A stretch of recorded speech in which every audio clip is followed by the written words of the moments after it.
Salam Rahayu. Video saya kali ini merupakan lanjutan daripada video saya sebelumnya yang membahas tentang meditasi. Dan kali ini saya akan memberikan beberapa tips tentang meditasi yang mungkin akan bisa membantu Anda lebih mudah mencapai titik meditasi.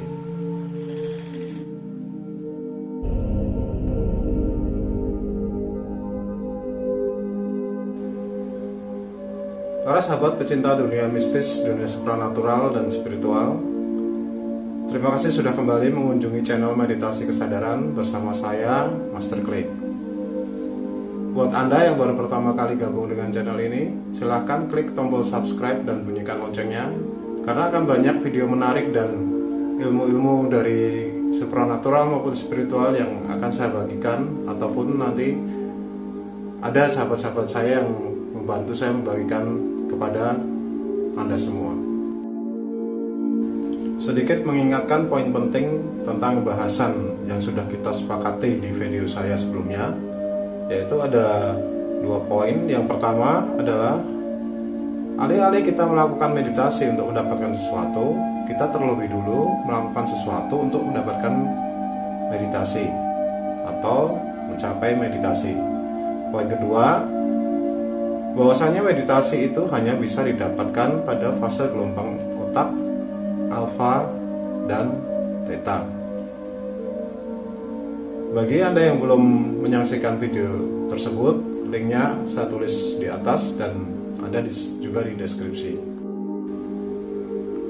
Dan pada video kali ini saya akan memberikan 3 poin penting yang harus Anda lakukan untuk mempermudah Anda mencapai titik meditasi. Yang pertama adalah bernafas, yang kedua tersenyum, yang ketiga menjadi pengamat. Sekarang mari ikuti saya. Tarik nafas, lepaskan. Bagus. Sekali lagi ya, tarik nafas, lepaskan.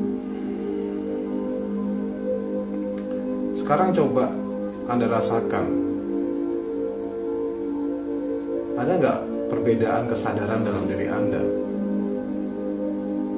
pada saat Anda sebelum melakukan ritual tarik nafas, lepaskan, dan setelahnya?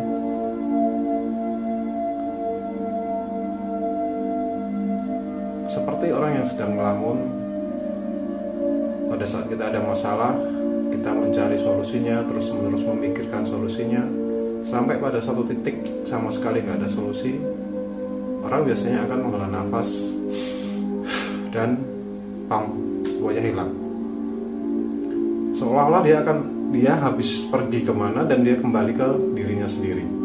Begitu pula yang harus dilakukan pada saat menuju titik meditasi ini, yaitu menyadari keberadaan diri kita untuk selalu ada di dalam diri kita di mana kita berada. Jadi kuncinya adalah menyadari bahwasanya dimanapun kita berada, disitulah seharusnya kita berada. Dengan menarik nafas panjang, melepaskan dengan pelan-pelan, kesadaran kita akan pulih seperti sedia kala. Anda tentu pernah mengalami pada saat mengendarai kendaraan, entah motor, entah mobil.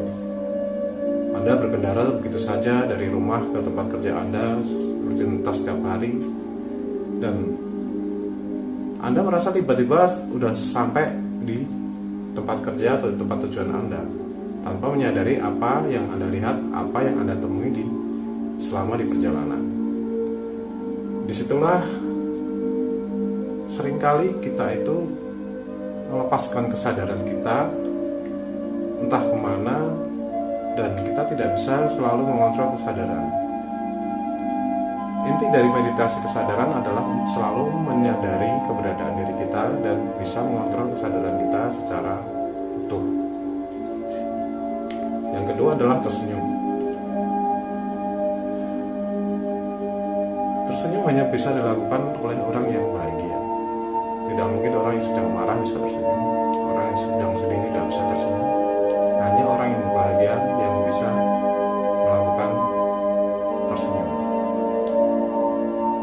kita balik, kita melakukan senyuman supaya di dalam diri kita bisa memancarkan kebahagiaan.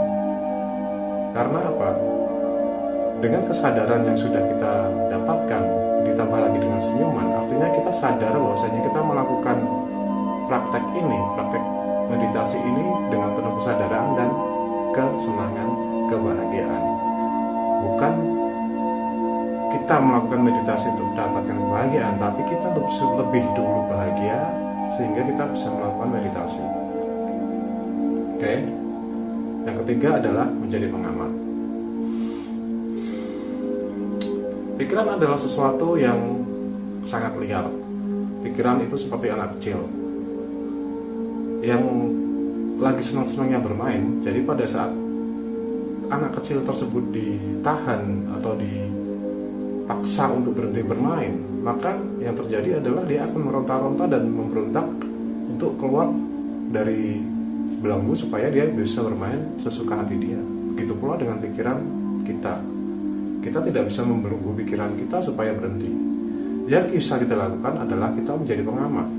Biarkan anak kecil tersebut main, kita hanya mengamati saja. Pada saat dia mulai keluar dari zona aman, mulai memasuki daerah bahaya atau melakukan hal-hal yang berbahaya, disitulah kita mulai menariknya kembali ke zona yang lebih aman. Bukan berarti pada saat anak kita kecil itu ikut main pasir misalkan, kita ikutan bermain pasir di situ. Jadi kita hanya mengamati dan tidak terlibat di dalam permainan anak tersebut. Begitu pula dengan mengamati pikiran. Jadi pikiran ini akan liar bergerak kemana-mana. Kita hanya menjadi pengamat saja, jangan terlibat ke dalam apa yang kita pikirkan tersebut. Dan pada saat kita menyadari bahwasanya pikiran kita sudah mulai terlibat, yang kita lakukan adalah kembali ke yang nomor 1, tarik nafas. Nomor 2, tersenyum, lepaskan. Maka pikiran Anda yang tadinya liar mengikuti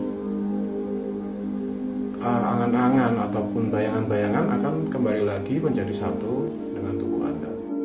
Saya akan memberikan contoh apa yang biasanya terjadi pada saat kita mulai melakukan ritual meditasi ini ya. Jadi misalkan Anda sudah duduk pada posisi yang nyaman, kemudian Anda mulai menutup mata, tiba-tiba ada suara pintu rumah Anda terbuka. Pikiran itu sangat responsif, pikiran sadar itu sangat responsif. Pada saat Anda mendengar suara pintu terbuka, pikiran Anda itu langsung berpikir, siapa malam-malam begini masuk ke rumah? Terus kenapa, tujuannya mau kesini, mau ngapain? Itu pikiran itu akan selalu terus bersaut-sautan seperti itu.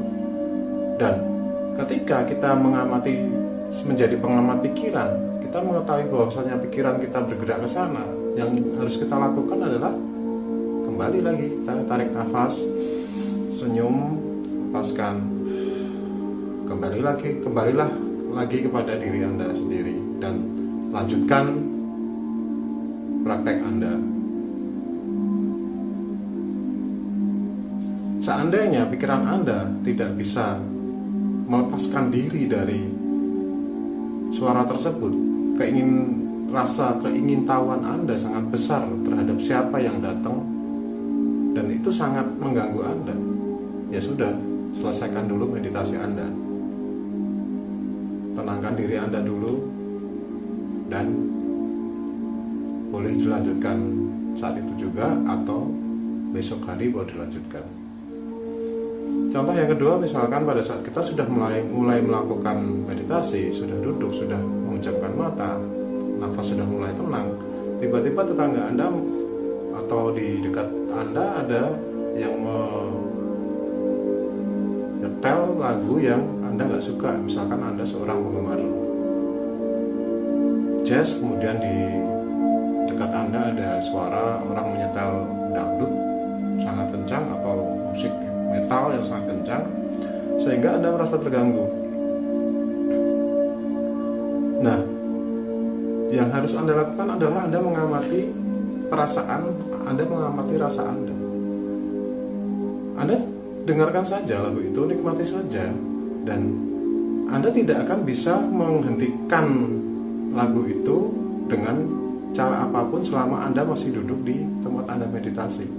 Yang bisa Anda lakukan adalah menghilangkan kedongkolan, menghilangkan kejengkelan, sehingga suara yang Anda dengar itu tidak lagi mengganggu Anda. Contoh berikutnya adalah misalkan di tempat Anda bermeditasi itu ada nyamuk datang hinggap di tangan Anda.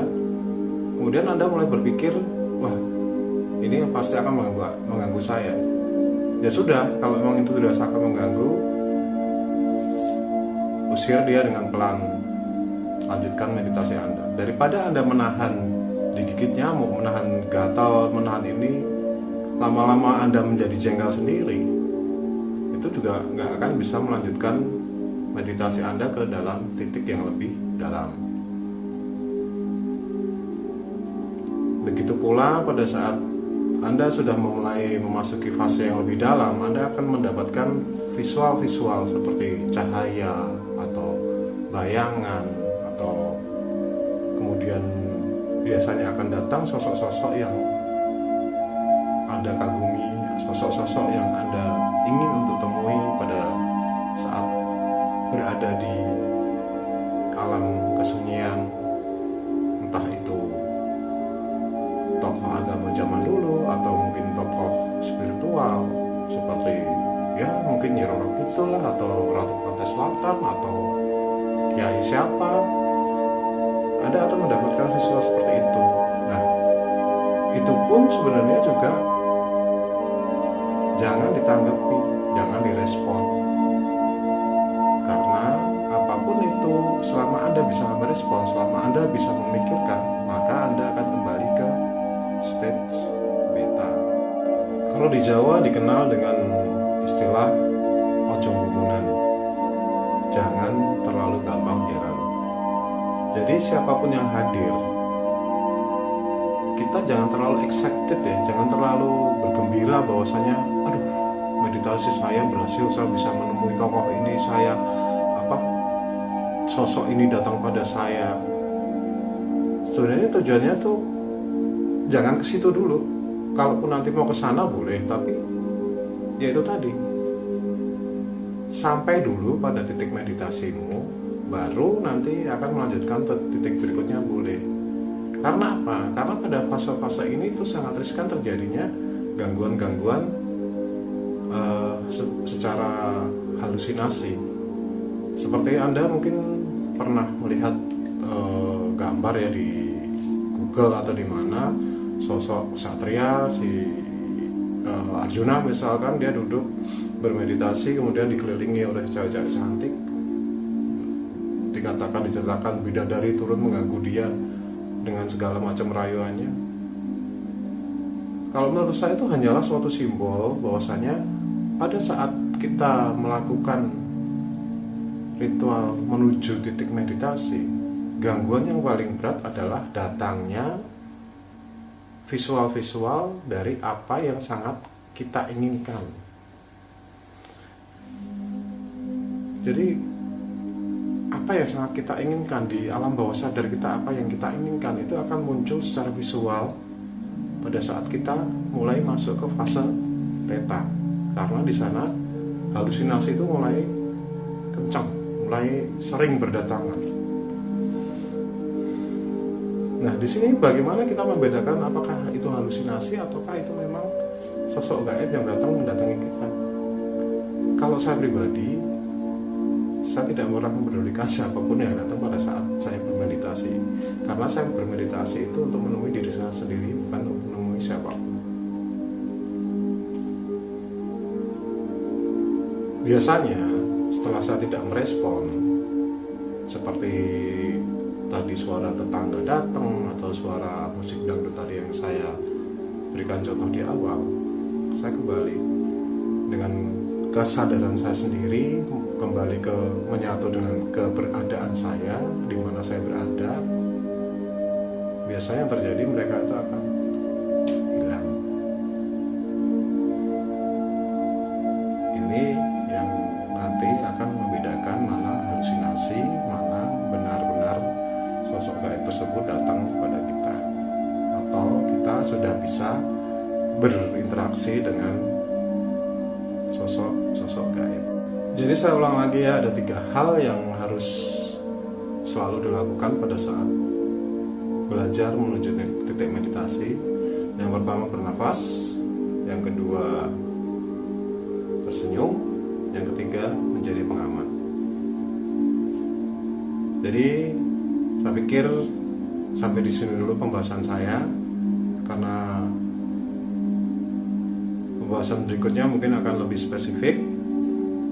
Kalau ada pertanyaan ataupun ada pengalaman dari sahabat Supra yang bisa dibagikan kepada sahabat di sini semua, silahkan memberikan komentar Anda di bawah. Saya akan menanggapi dengan segala kemampuan saya. Terima kasih sudah kembali bersama dengan Meditasi Kesadaran. Saya Master Clay. Salam Rahayu.